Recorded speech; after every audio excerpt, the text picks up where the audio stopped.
So it's Terrence Murphy here. This is another development project that I'll be doing, Lynn Townhomes. It's 52 beds. I'm excited about it. Been doing development since I was 25 years old. I want to start getting some of this on the real for you guys. So a lot of people ask me, how do you identify the right property? What are you thinking about when you're looking for properties to develop? And so one of the things I always tell people, the first step is to focus on highest and best use and make sure you understand the end goal and why you're purchasing the property. So step one in the process is to call a city planning and zoning for your local jurisdiction. Talk to a planner on call, really understand the zoning, understand the options of what the future development is. This is the Midtown development.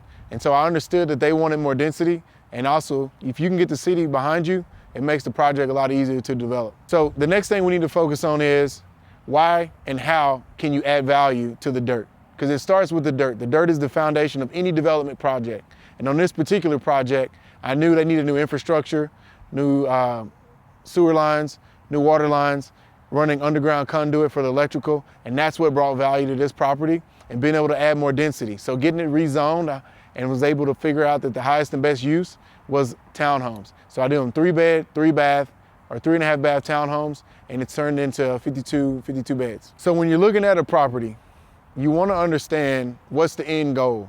Are you buying it to develop it? Are you doing the infrastructure and then selling it off and flipping it to someone else? Is this going to be a long-term asset? All those things really matter. And so I cut my teeth in my early 20s doing urban development. Now I'm doing residential neighborhoods. I'm in Jack Nicklaus golf course communities. And I'm only saying that to say, take it one step at a time.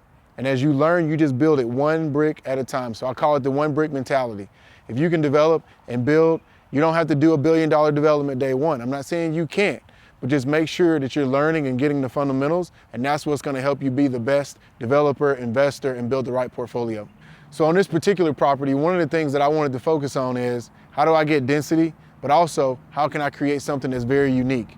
And with Murphy Signature Homes, which is my custom home and spec business, we build modern and contemporary homes. So when I was developing these townhomes, I wanted that same signature. Sloped roofs, open floor plans, big, high ceilings, things of that sort. And that's what we're doing here with these townhomes. We're already pre-leasing them, and they'll be pre-leased out pretty soon.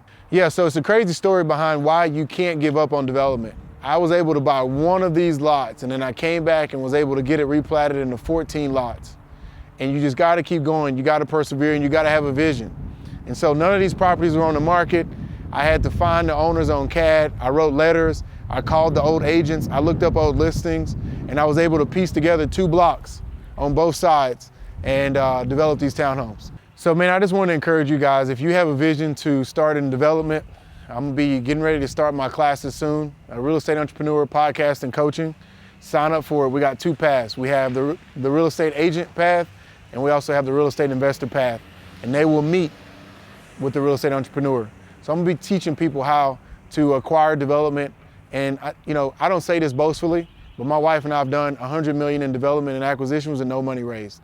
And I say that to say, we started doing it in our 20s, and we just have worked really hard to keep educating ourselves, keep taking those risks, and keep having faith. And I want you to do the same.